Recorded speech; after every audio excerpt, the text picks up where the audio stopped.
mates went out four-wheel driving one long weekend, and we set up camp. The idea was to stay each in a tent and cook stuff that night on the fire. It was a long day out, getting stuck and winching each other out, because it had been raining the last few days, and a lot of the grounds were muddy, though we managed to find a pretty good spot uphill to set up camp, where the water could run downhill. In total, there were 4 of us. So that night, we hung out around the fire, had a few beers, ate some snags and skewers, then all went to bed after one of the guys put the fire out. There were some noises going on outside that night, and I'm not much of a camper, but my mates were all asleep when I checked out the tent, plus we weren't anywhere near where dingoes may be. The only thing we might get were maybe some small roos, but they usually wouldn't disturb that kind of area, especially in this kind of weather. We woke up the next morning to see a note on the front of all our windshields saying, "I can't wait to see you again," written with black marker. There were also footsteps in the mud of a size 13 shoe, which was bigger than my mate's size 11 shoe, and cigarette butts littered around the cars. My mates swear they had nothing to do with it, plus none of them smoked.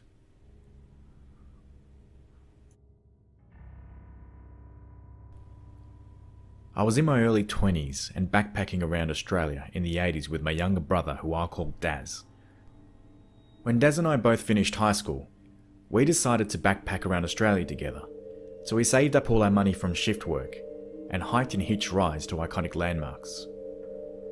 Guns were still legal in Australia in the 80s, so we got out of Melbourne this time, where there was a bit of mob drama going on, and headed to the west where things seemed more mellow. So we ended up at a backpackers in the city and hung out with a lot of cool people from Germany, France, and some other Aussies. 2 particular Aussies were doing the same thing we were, so we decided to tag along with them. They seemed quite happy to have the company.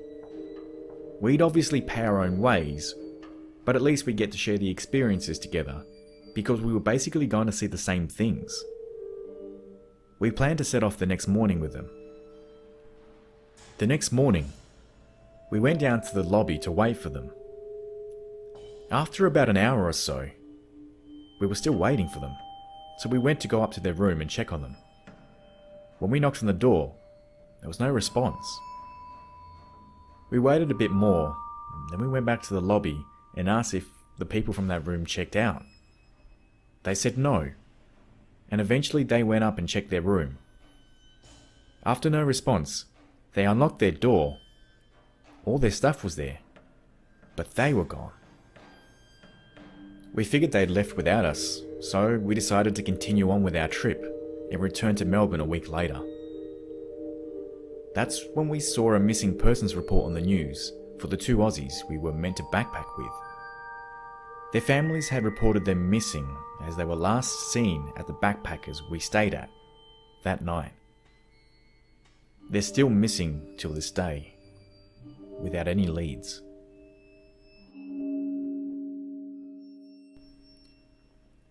And that brings us to the end.